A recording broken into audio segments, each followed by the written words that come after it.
We got two 9 o'clock games, so we'll start with the most important one. We got East Texas A&M, who went 3-9 last year, traveling number 16 SMU, who went 11-3.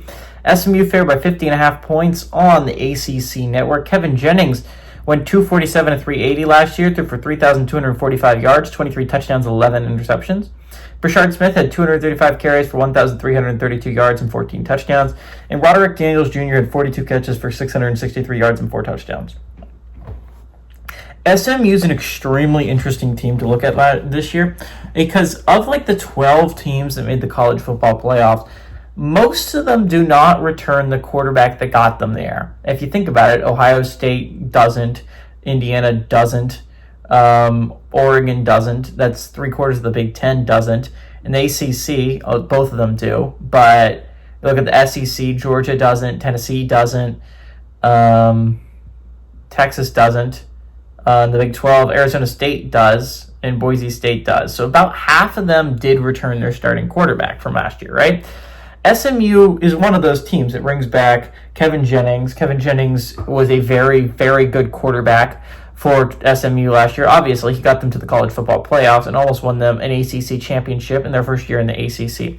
The big question for SMU is, can you repeat that? Because as good as SMU was last year, and they had a very good season, they avoided Clemson, they avoided Miami in the regular season. And those were two big wins for them because you did not have to play the other two best teams in the ACC. They did draw Louisville, who was about the 4th best team in the ACC last year, but SMU was able to go undefeated in conference. They were able to go 8-0 in conference, in large part because they didn't have to play Miami, they didn't have to play Clemson. They do have to play Miami, and they do have to play Clemson this year. So I think a big question mark is, how is SMU going to react to that? Not to mention their out-of-conference is hard. They play Baylor next week. They play TCU in the rivalry that happens every year. Those are two teams that are supposedly college football playoff contenders in the Big 12, right? Especially Baylor. Baylor's in my college football playoff. And so you're looking at SMU, and you're like, can SMU repeat what they did last year? And I just don't know if they can. The schedule is really difficult. You don't have Brashard Smith, one of the better running backs in the ACC. He is gone. Roderick Daniels is a big loss. Kevin Jennings is massive. You return a quarterback that was absolutely not detrimental, absolutely required to go to the college football playoffs last year. He was awesome, but he did fall apart in the Penn State game. I think SMU will be better this year, but have a worse record because I don't think they can beat Clemson. I don't know if they beat Miami. I don't know if they beat Baylor. I don't know if they beat TCU.